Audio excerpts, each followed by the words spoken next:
বন্ধুরা সবাই কেমন আছো? তোমাদের মজা দেওয়ার জন্য আরও একটি নতুন গল্প নিয়ে এলাম। বেশি কথা না বাড়িয়ে চলুন মূল গল্পে যাই। রাতের আকাশে মেঘের লুকোচুরি খেলা চলছে। মাঝে মধ্যে বিদ্যুতের ঝলকানি, একই সঙ্গে আলো আর আতঙ্ক ছড়ায়।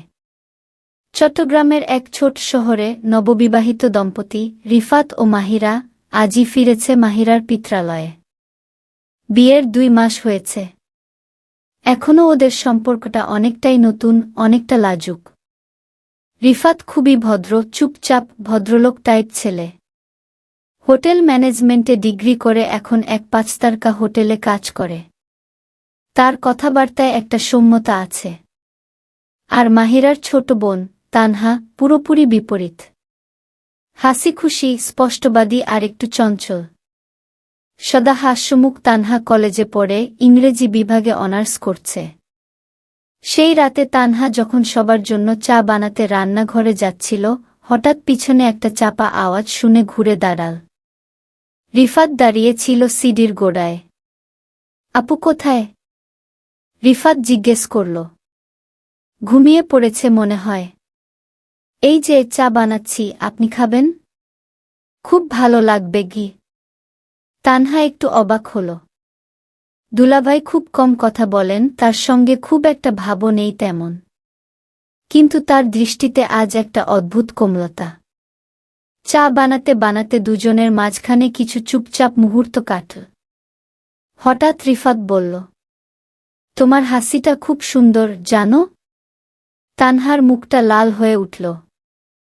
দুলাভাই, আপনি এসব কি বলেন? কিছু না, হঠাৎ মনে হল বলি। সেই মুহূর্তের পরে অনেক কিছু বদলে যেতে শুরু করল। তানহা নিজেকে কেমন যেন অস্থির লাগতে থাকে। একদিকে নিজের দুলাভাইকে ঘিরে এসব ভাবা উচিত নয়, আবার তার চোখের চাহনি, আচরণ যেন অজান্তেই তাকে টানছে। রিফাতও ধীরে ধীরে বুঝে ফেল, তানহার চোখে এক ধরনের মায়া জমতে শুরু করেছে।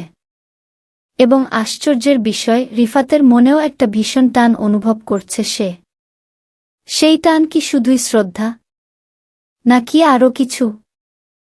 এরই মধ্যে একদিন রাতে বাড়ির সবাই ঘুমিয়ে গেলে তানহা বারান্দায় দাঁড়িয়ে বই পড়ছিল। হঠাৎ পেছনে এসে দাঁড়ায় রিফাত। ঘুম হয়নি তোমার? না, একটু পড়ছিলাম। আপনি? তোমার জন্য এসেছিলাম গো। তানহার বুক কেঁপে ওঠে। আমার জন্য? তুমি তো বোঝোই না আমি কেমনভাবে হারিয়ে যাচ্ছি তোমার মাঝে।